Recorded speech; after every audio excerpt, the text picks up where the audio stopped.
Job లేక ఇబ్బంది పడుతున్నారా? అయితే మెడికల్ కోడింగ్ మీకు మంచి ఆప్షన్. వెంటనే కాల్ చేసి కోర్సులో జాయిన్ అవ్వండి.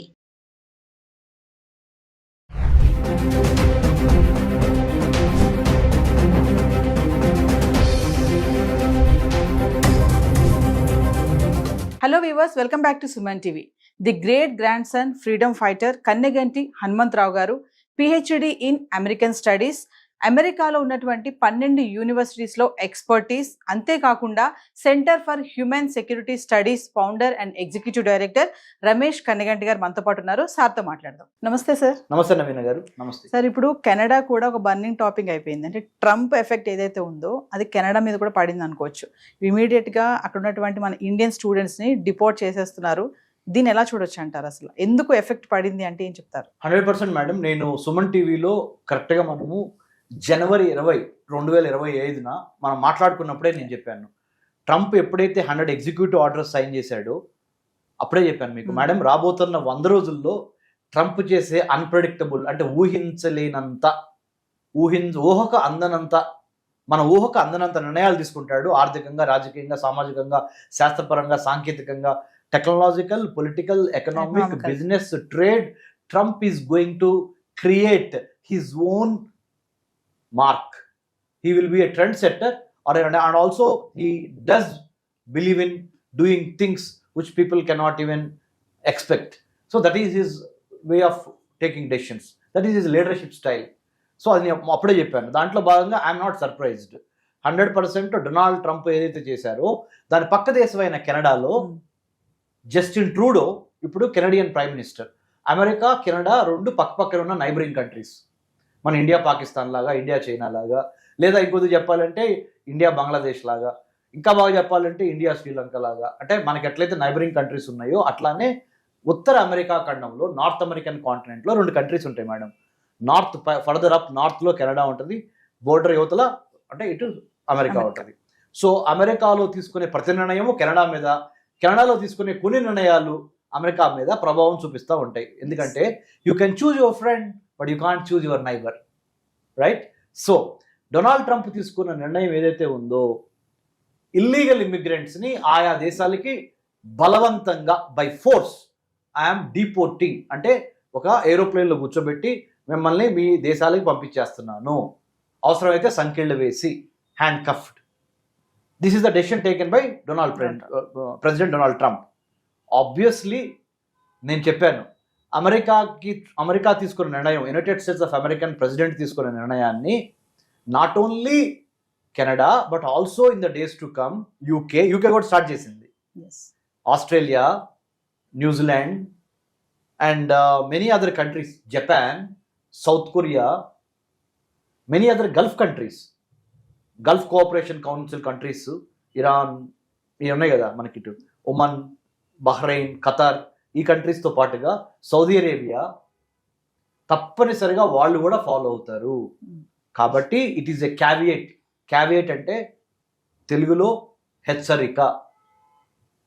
ఇంకో పదము వార్నింగ్. ఏంటంటే మన ఇండియన్స్ ఎక్కడున్నా దయచేసి మీ డాక్యుమెంట్స్ ప్రాపర్గా ఉన్నాయా లేవా, మీ పాస్పోర్ట్ ఎక్స్పైర్ అవుతుందా, మీ వీసా ఎక్స్పైర్ అవుతుందా, మీరు సబ్మిట్ చేసిన financial documents to get visa to go to other countries like UK, USA, Canada, Germany, France, Australia, Japan, New Zealand, please cross-check your documents one more time.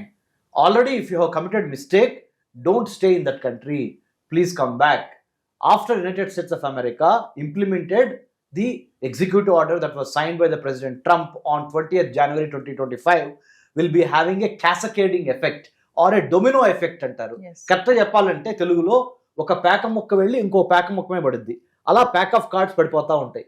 అలానే ఈ president Donald Trump తీసుకున్న నిర్ణయాన్ని అమెరికాతో పాటు Canada, Australia, Japan and then Norway, Sweden, UK, France, Germany అన్ని దేశాలు follow అవుతుంది.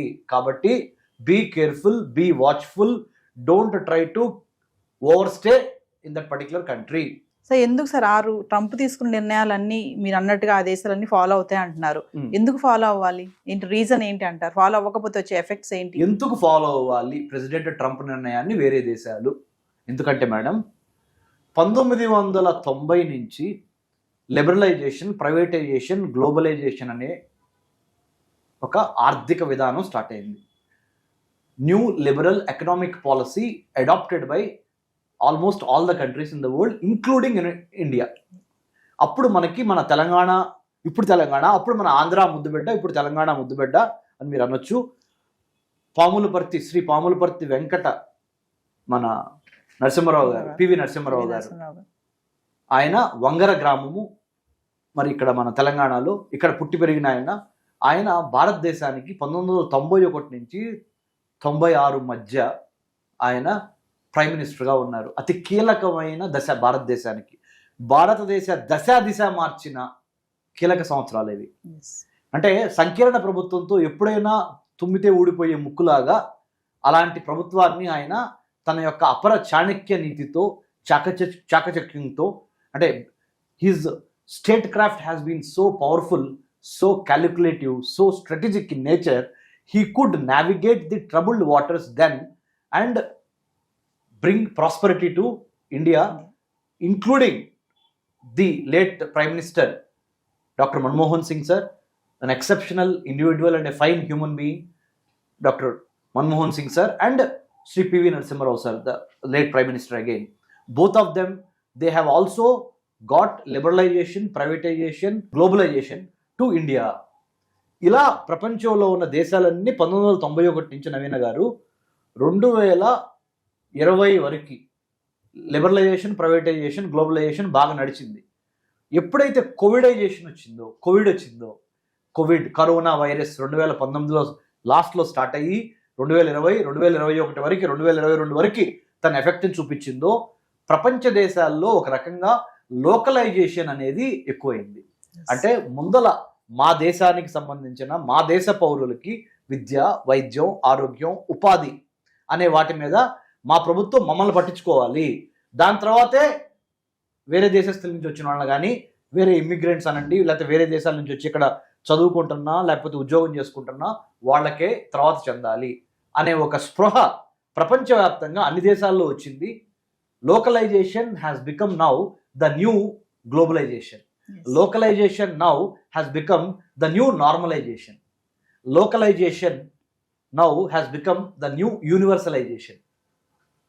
First లోకల్స్కి అవకాశాలు ఇచ్చి, లోకల్స్ చక్కగా ఉన్నప్పుడే, ఈ ప్రాంత వాసులు ఇక్కడ పుట్టి పెరిగిన వాళ్ళు హ్యాపీగా ఉన్నప్పుడే తర్వాతే మీరు వేరే దేశస్తులకి, అంటే తెలుగులో చెప్పాలంటే అయిన వాళ్ళకి ఆకుల్లో, కాని వాళ్ళకి కంచాల్లో పెట్టే విధానాన్ని మార్చుకుందాము అనే ఒక స్పృహ అమెరికాతో పాటుగా చాలా అమెరికా మిత్రపక్షాల్లో కూడా, మిత్రపక్షాలే కాదు మిగతా అందరిలో వచ్చింది అది. కాబట్టి these are the reasons why localization has become now a new normalization. అంటే సార్ ఒక క్వశ్చన్ చెప్పండి, ఇప్పుడు అమెరికా వచ్చేటటువంటి వాళ్ళందరూ కూడా వలస ఎవరైతే వస్తున్నారో డైరెక్ట్గా కాకుండా ఇట్లా వేరే దేశాల నుంచి అమెరికా వస్తున్నారు అనేది ట్రంప్ వాదన అంటారా? అంటే ఇప్పుడు లైక్ కెనడా తీసుకుందాం, మనము కెనడాని మిస్యూజ్ చేసుకుని అమెరికా వస్తున్నారు అని ట్రంప్ వాదన ఏమంటారు? కరెక్టే అది.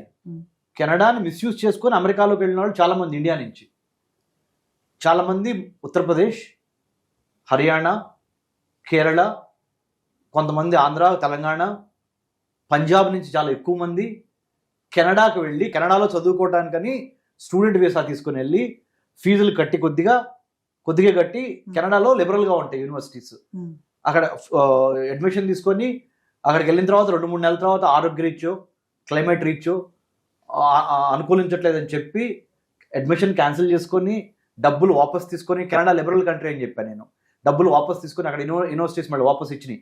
ఆ డబ్బులతో మధ్యవర్తుల్ని, దళారుల్ని నమ్మి అమెరికాకి కెనడాకి ఉన్న బోర్డర్ దాటి అమెరికాలో ప్రవేశించినప్పుడు అమెరికాలో ఉన్న United states customs and immigration service కానీ, ఐస్ అంటే మన కస్టమ్స్ ఎన్ఫోర్స్మెంట్ ఏజెన్సీ అంటారు అమెరికాలో, అది కానీ పట్టుకోవడం జరిగింది, ఇన్వెస్టిగేషన్ చేయడం జరిగింది. వాళ్ళకి అర్థమైంది ఏంటంటే ఇండియా నుంచి టౌట్స్, దళారులు, మధ్యవర్తులు, బ్రోకర్లు, మీరు ఏవైనానండి, వాళ్ళని పట్టుకొని, అంటే కరెక్ట్ ఇంటెన్షన్స్తో కాకుండా, మంచి ఇంటెన్షన్తో కాకుండా, మంచి ఉద్దేశంతో కాకుండా తీసుకున్న వీసా ఒకటి లోపలికి చొరబడి వేరే పనులు చేయడం అనేది దొరికింది. కాబట్టి ప్రెసిడెంట్ ట్రంప్ తన నిర్ణయాన్ని మార్చుకున్నాడు. ఏమని?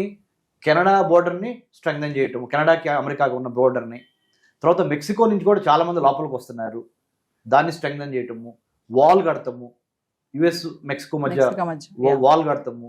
కెనడాని ఏమంటున్నాడు, అవసరమైతే నువ్వు చాలా వరకు నీ యొక్క సెక్యూరిటీ మేము చూస్తున్నాం కాబట్టి, నువ్వు డబ్బులు ఇవ్వట్లేదు కాబట్టి, నార్త్ అట్లాంటిక్ ట్రీటీ ఆర్గనైజేషన్ కానీ ఇంకోటి కానీ దాంట్లో మేము we're protecting you Canada. You don't have very good standing army, you don't have very good arms ammunitions and other technology.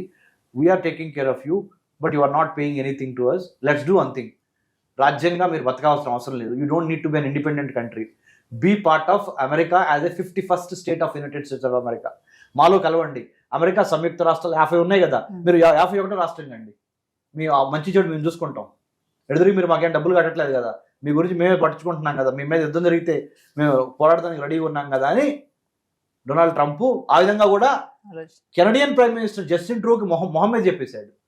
Canadian prime minister Justin ట్రూడోకి మొహమ్మద్ చెప్పాడయ్యా, నువ్వు నీ దేశాన్ని కాపాడుకోవటంలో ఫెయిల్ అవుతున్నావు, దయచేసి మా 51వ అమెరికా సంయుక్త రాష్ట్రంగా కా అని చెప్పాడు.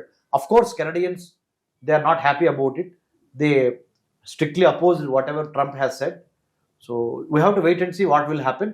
బట్ నేను చెప్తుంది ఏంటంటే, కెనడాని వాడుకొని భారతీయులు వేరే దేశాల వాళ్ళు కూడా కెనడాలో అడ్మిషన్స్ తీసుకొని కెనడాలో వ్యాపారం అని చెప్పి వెళ్ళి కొన్నాళ్ళు ఉండిన తర్వాత అక్కడి నుంచి అమెరికాకు వెళ్ళటం అనేది ఫైనల్ డెస్టినేషన్గా చేసుకున్న మాట వాస్తవము.